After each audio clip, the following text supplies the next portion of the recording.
Okay, let's talk about that stigma that we just barely touched on and maybe breaking down some of that stigma. Let me introduce our next guest, Teresa St. Louis with NAMI. That would be, or NAMI. I always say it the wrong way. NAMI or NAMI? NAMI, National Alliance on Mental Illness. Thank you very much, National Alliance on Mental Illness. And Sonia Shin is also here. Let's just start, tell me how you got connected to you don't work with the organization, but tell me how you got into this circle.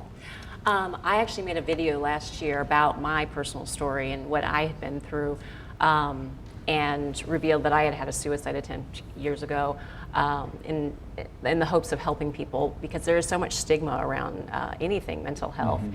And it's been amazing for me, just all the people that have come forth and started telling me things about, oh, I had this suicide attempt, or my child killed themselves, or just all these things that I think a lot of people, some of them hadn't even, they don't talk to anybody about, and some, I think they told me things for the first time ever. So it's been really just an amazing learning experience for me, because I always thought that I was, like a freak or something was wrong with me, and I was very ashamed. And I realized that it's so prevalent, it's just that people don't talk about it. There's so much stigma around it. And then I was shocked to find that there's actually a suicide every 40 seconds, someone somewhere in the world, according to the World Health Organization, kills themselves every 40 seconds. Wow. And it's amazing that this is so little, or people don't talk about it so much, because I think it's not like a heart attack or something where it's like an easy fix. So people tend to get into these crisis situations, and everybody, I think the numbers are a bit deceptive, because I don't think a lot of people even go forward and talk about something until they're maybe in a crisis or something like that. And everybody has something that, whether it's a chronic issue, or everybody has like a trauma that comes along. So maybe you lose a child, or you lose a parent, or your parents get divorced. And there's so many things that can set a person off, or it's just difficult. You get that distorted thinking, and it makes it difficult. It sounds like you weren't expecting that response that you got.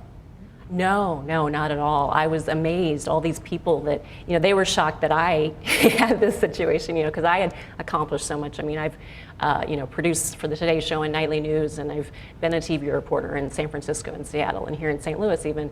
And I'd done so much, even, working for NASA, so everyone figured I was just this. Had it figured out. Yeah, I had it figured out, and it was, for me, it was a matter of, I was living in San Francisco and working in Silicon Valley, and I was there when the dot-com busted, and I got laid off over and over. And I pretty much, my identity was wrapped up in my work and my career, and I didn't have access to medical care anymore because I lost my insurance, and it was just, a really difficult situation, and I wasn't thinking clearly. Sometimes I was so depressed that, just getting out of bed, like just to wash dishes was like climbing a mountain, So, and I think a lot of people, as I've come out on my own story, so many people have told me, oh, yeah, I can completely relate.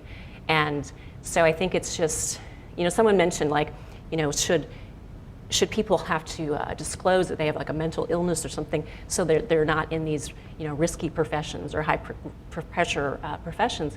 And I think it's crazy, because I think that to put people in a box and separate them would actually be contributing to the stigma, and the make misinformation, the misunderstanding. Is this sounding at all familiar in the stories you've heard, or any personal connection to what you're hearing? Oh yes, definitely.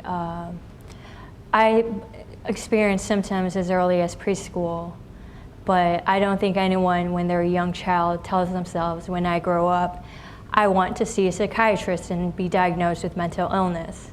So when I was a sophomore at Notre Dame, I was diagnosed with schizoaffective thought disorder, which has components of schizophrenia and bipolar disorders.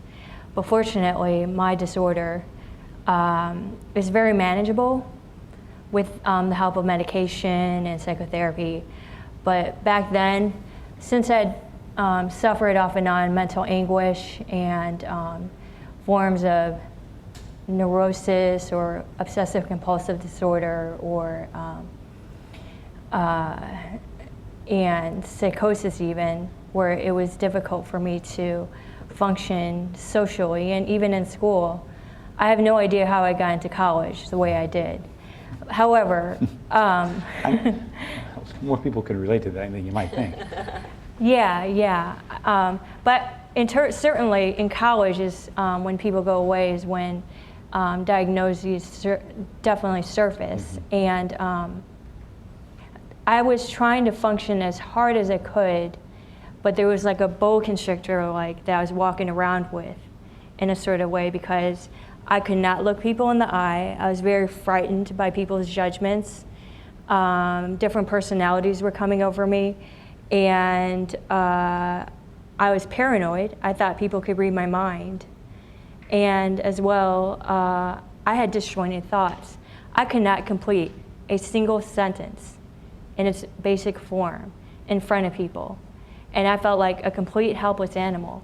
And the psychiatrist at Notre Dame gave me the option to go to the hospital, which I stayed for 9 days. And it was the scariest point in my life because only one person in the world could I trust, because something as a psychotic diagnosis is a very frightening thing to swallow. And I just was extremely afraid to tell other people because of the stigma related to it. Yeah, absolutely. I didn't ever tell anybody. I had suffered from depression starting, I think when I was like, I have like a journal entry of suicidal thoughts when I was 5. I had, kids that would verbally like bullying and then also would hit me in school, and that went on for years. And I always thought, well, they're going to lock me up if I tell somebody that I have suicidal thoughts. So I just hid that, and I just pretended like, well, yeah, I was depressed. However, and that caused, I think I could have gotten, maybe I would have avoided a suicide attempt had I been able, I felt like more comfortable, like if I understood, and I'd seen therapists for years. So for me to not understand that, and actually I'd been a medical reporter. So I figure if I don't get it, then there's a lot of people out there that are probably hiding things because there's so much stigma around any sort of mental illness or. So how did you get to the point where you're talking about this publicly and sharing your story with other people, making the video you talked about? Yeah, I just kind of got this crazy idea to make this video about my life. And I'd taken a personal development course, and part of the course was to talk about your story, and that everybody has a story. And do you want to live the story, the life that you're creating with that story? And I was like, you know what? And I looked at my life and I was realizing I was telling a sad story, and I wanted to rewrite my story. So I made this video about looking at my life in a different way and looking at my life not as a victim, as a victor, and having overcome great challenges. And for me, it was very healing because I had a lot of shame around the suicide attempt. And then it was just amazing to me because I felt very liberated whenever all these people came forward and started telling me they were either just supportive, or I was shocked by the number of people that came. And I've done spokesperson work, and I worked with this one makeup artist for the longest time, and she's like, I had no idea. Like, I attempted to kill myself, and I would have never guessed it of you. And I was like, well, I certainly wouldn't have guessed it of you, And one of the producers I used to work with at NBC Network News, she told me that she doesn't even have a retirement account because she figured she probably wouldn't live that long. Wow. So it's amazing the things that people are telling me, and these are people that are, very productive. So to say like people shouldn't have certain professions or be considered disabled, like there's so much that people manage to accomplish with these challenges, and yet I think it's much harder on people because it's so difficult to talk about, and people don't know what to say about themselves, and people don't necessarily know how to respond. So I would love for there to be more dialogue, that people feel like they can share, because that connection is such an important thing. And then one thing I'd like to add is that, for me, I ended up getting help more in a behavioral way. So it wasn't so much focused on just throwing a drug at it or something, an antidepressant, because I found that really wasn't, because a lot of antidepressants have side effects of suicidal ideation. So I learned a lot of behaviors that were basically just coping skills. And I would love meditation, or go out for a walk, or do the opposite. If you feel like taking a nap and hiding from the rest of the world or retreating, get out, talk, make a call to somebody. And I would love to see children learn these things in school, just basic coping skills, because there's always going to be trauma coming in life. There's going to be something that's going to be difficult. And I realized, and then someone called me and they said, I've been killing myself with food for years.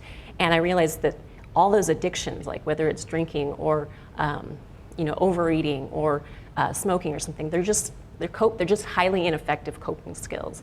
And so I would love to see something where people are just learning some basic coping skills so that they don't have to necessarily get to a crisis or get into some sort of addiction. Before we run out of time, I want to talk about In Your Own Voice. What's the In Your Own Voice program? In Your Own Voice is a paid stipended speaking engagement with local communities such as universities, colleges, family-to-family classes held at churches and so forth. I became involved in that in 2009, and you talk about your dark days,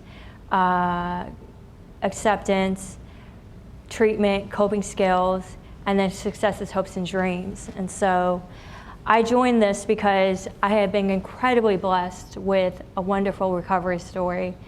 So many years of stability and support system and understanding by people. And the fact that I've been able to take what I've been blessed with in terms of intelligence or musical talent that might have helped me push through some of the mental health illness ailments to achieve some things that are higher than people might expect on a normal basis. I feel a calling to share my story and to give hope to other people that recovery is a real possibility with medication, proper psychotherapy, and having a great support team, realizing that yourself and your health are first and foremost, and that even spiritual Christian belief systems that have helped me, like it is better to give love than to receive love, or the Lord giveth and taketh. Letting go of some things that would otherwise cause a terrible, devastating amount of anxiety or distraughtness could help, along with all the other things that I just mentioned. So I just want to say that my mission and dream is to use my education, my resume, my grade point average, my accomplishments as a weapon to speak loudly about the message that you can overcome mental illness and you can recover and you can lead a life that is productive, far more productive, far less painful, with no more suffering than I've had for 2 decades of my life where I was not diagnosed. Mental anguish is not fun, but recovery and pursuing your dreams and being able to tell your story is fun. Thank you.